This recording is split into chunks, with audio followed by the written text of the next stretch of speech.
السلام عليكم. كما كتشاهدوا معنا في هذا الفيديو، الأرنبة النيوزيلندي مباشرة كتولد صغار الأرانب وكتلحسهم وهما تحت بطنها، ومن بعد ما غادي تبدا تلحس فيهم غادي يفيقوا ويبداو يرضعوا من الأم ديالهم. اسمع معايا الأصوات ديال الأرنبة. ما تنساوش إخواتنا وأحبابنا الكرام كتبوا ما شاء الله في التعليق ديالكم، ما شاء الله، اللهم بارك وزيد، والله سبحانه وتعالى غيبارك لكم ويبارك لكم في رزقكم، في أولادكم، في كل شيء. يعني النصائح والمعلومات اللي يقدم محمد الحارثي في المزرعة فيها الفائدة للجميع، لكل الناس المربيين الأرانب، بالخصوص الناس المبتدئين، يعني اللي كيرتكبوا بعض الأخطاء أو كيتسبب عندهم مشكلة في وفاة الأرنب أو الأرنبة ما ولدتش. أنا نجيب لكم الحل ونعطيكم النصائح اللي تكونوا حتى نتوما ناجحين وتكونوا حتى نتوما مربيين محترفين. ما عليكم نتوما إلا أي حد مشاهد الفيديو، إذا ما كنتيش مشترك في القناة ما تنساش الاشتراك في القناة والتفعيل الزر الجرس، دعم الفيديو بلايك دايما يوصلك الجديد. إذا تابعتي القناة كل يوم فيديو كننزلو على القناة، كل فيديو غادي تستفد منه، وكل فيديو غادي تحفظ فيه معلومة. إلا حفظتي المعلومات على الفيديوهات اللي على القناة تربية الأرانب مع محمد الحارثي، أنا نعطيك 100% غادي تكون ناجح وغادي تكون مربي محترف وغادي تكسب أرباحك من الأرنب. يعني المشروع الأرانب هو بسيط ومربح جدا، اللي كنصح للجميع، للناس المربيين الأرانب المبتدئين اللي في البداية ديال المشروع ديالو ويبغى يبدا على الأساس المشروع. دائما كنصحكم المكان يكون عندكم اللي غديروا فيه الأقفاص مناسب للأرنب، وللأفضل السلالات اللي تاخذها اللي تصلح معك وتعطيك الإنتاج. يعني عندنا جميع الأنواع السلالات الأرانب، عندنا بابيون، عندنا دوتش، عندنا نيوزيلندي، عندنا ريكس، عندنا جميع الأنواع في المزرعة. وكل نوع اللي عندنا في المزرعة كيعطي الإنتاج ممتاز وحتى في الوزن ممتاز. وحتى الناس المربيين المبتدئين اللي كتكون عندهم في الأرانب ما عندهمش يعني الخصوبة، رفع الخصوبة، يعني علامة الخصوبة إلا كانت مرتفعة عند الإناث والذكور، كون متأكد أخي الكريم غادي تكون ناجح. على حقاش الأرنبة فاش ترفع الخصوبة ديالها، من بعد ما كتكون عندها رفع الخصوبة كتعطيها للذكر كيقوم بعملية التلقيح. يعني الذكور كما كتشاهد بعينك، الذكور كيقوم بعملية التلقيح. ملي الذكر كيعمل عملية التلقيح مع الإناث كتكون الأرنبة شدت التلقيح وكتكون الأرنبة ممتازة وسالمة وبالصحة ديالها جيدة. كما قلت لكم في الأول ديال الفيديو، يعني الأرنبة لحست الأولاد ديالها ومن بعد ما لحستهم تحت بطنها كياخذوا الرضاعة.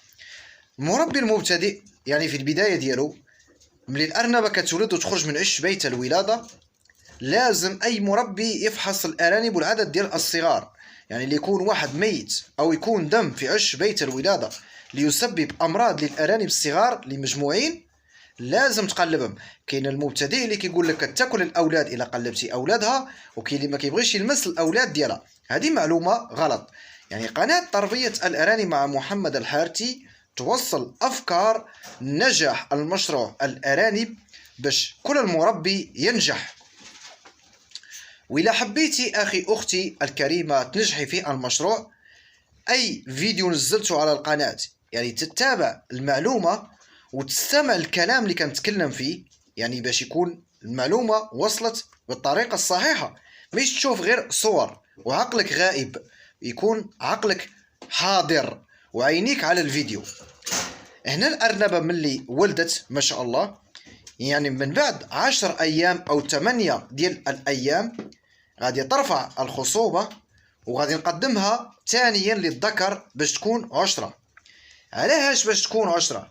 باش ملي الارنبه ملي غادي نحيدوا الاولاد ديالها ملي غيوصلوا على 35 يوم كشكل هذه الارنبه غادي يتم الولاده ديالها.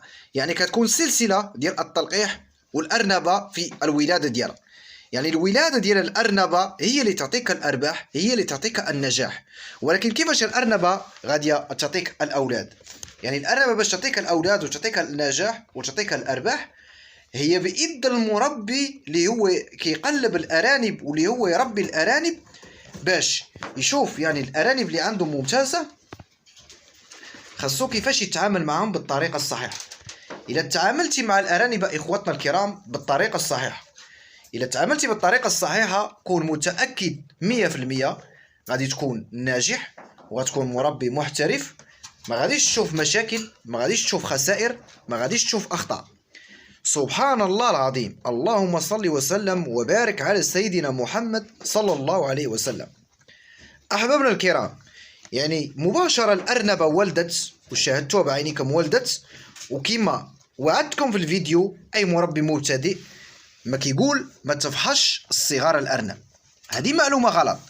كما شفتي باقي يلا لحساتهم ما شاء الله اللهم بارك. وشوف صغار الأرنب نفحص وننظف على الأرانب ونفحص الأرنبة. خلي الأرنب هنا المربي باش كيتعرف المربي المحترف. يعني كما قلنا في الفيديو يعني الأرنبة ولدت ونفحص أنا الصغار ونشوف واش كاين واحد ميت أو كاين مشكلة هنا مع الصغار أو كاين دم أو كاين شي مشكلة. يعني الحمد لله هذا من فضل الله سبحانه وتعالى. يعني كل حد يحب الخير للناس الله سبحانه وتعالى كيرزقه الخير. وأي حد يبغي يربي الأرانب لازم يستفد من المعلومات والنصائح. إذا كنت يعني المربي في البداية كيكون مبتدئ ما عرفش يعني الطريقة ديال التربية بالطريقة الصحيحة، احنا على القناة موجودين معكم نوريكم المعلومة بالطريقة الصحيحة. يعني باش أي حد ينجح في المشروع، أي حد يستفد من الخبرة. أنا فحصناهم بحال ما هكا وقلبناهم وغنمشيو معاهم بالرضاعة الحابسة وغنفحصوا يوميا الصغار الأرانب. هنا غادي نخلوهم دافين على بشعر الأم ديالهم ما شاء الله ما شاء الله ما شاء الله ما شاء الله. يعني شو الأرنبة تمت الولادة ديالها سبحان الله العظيم. مازال كاينين إناث أخرين كيجهزوا في عشوش بيت الولادة حتى هما غنكون معاهم في الانتظار بالمراقبة. هنا الناس كاين اللي كيسولونا بالكثير واش الأرنبة نعطوها شي حاجة ولا لا. هنا هذه المعلومة المهمة اللي غادي نوصل لكم هنا في هذه النهاية ديال الفيديو. علاش كنقول كل أحد يكمل الفيديو إلى النهاية. احنا كنفحصوا هنايا العش بيت الولادة من بعد الولادة مباشرة. كاين الأرنبة أجي تشوف معي، يعني كاين الأرنبة اللي كتولد وهذا الشيء هذا كتنزلو في عش بيت الولادة. هذا الشيء إلا نزلاتو في عش بيت الولادة غيسبب تعفن وغيسبب تعفن للصغار الأرانب وغيبقى يعطي الرائحة. يقدر يسبب لي بكتيريا حبوب في بطنه، يقدر يسبب لي كثير من المشاكل. احنا هنايا انتظرنا الأرنبة من بعد ما خرجت الأرنبة شفنا يعني هنايا ها هما الخوات اللي كيكونوا ديال الوالده كيكونوا مجموعين فيهم الاولاد.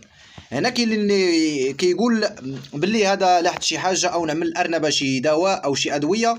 هنا في هذه الحاله اي حد ما يخافش من هذه المشكله. كاين ناس مربيين المبتدئين يعني في البدايه ديالو كيشوف هذا كيسحب باللي راه عنده شي مشكله في الانثى. هذا مش مشكله في الانثى، الارانب كلها كتنزل هذا الشيء. يعني كاين الارانب اللي كتنزلوا خارج البيت الولاده وكاين الارنبه اللي كتنزلوا داخل بيت الولاده. كثير من الفيديوهات محطوطين على القناه للارانب كلها كانت كتولد وكنا كنشوفوا العشوش بيت الولاده. كاين بعض الحالات كنلقاو هادو في عشوش بيت الولاده وكننظفوهم وكننظفوا العش بيت الولاده وكنخليو الصغار. انا الارنبه ما عليك الا بالتقديم لها العلف اللي تعطيها العلف وخليها تاخذ العلف وهي كتلحس يعني في الظهر ديالها ما شاء الله اللهم بارك. يعني الأرنبة سليمة ممتازة. ربي يبارك ويزيد وربي يبارك ويزيد لكل الناس المربيين الأرانب. احنا موجودين معكم على القناة تربية الأرانب مع محمد الحارتي لنوصلوا أفكار للنجاح لكل الناس. يعني هنا في النهاية ديال الفيديو يعني ما كاينش أي مشكلة عند الأرنبة الحمد لله ولدت بنجاح. قلبنا هنا اللي يكون هذا الشيء اللي نزلته يكون هنايا باش العش البيت الولادة يبقى نظيف ويبقى ممتاز. هنا في هذه الحلقة باش ما نطولوش على الإخوان والناس ديالنا اللي متابعينا كلنا عائلة واحدة. نتمنى لي ولكم الخير. كونوا معنا في الموعد، كونوا معنا في الحلقة الجديدة، والسلام عليكم ورحمة الله وبركاته.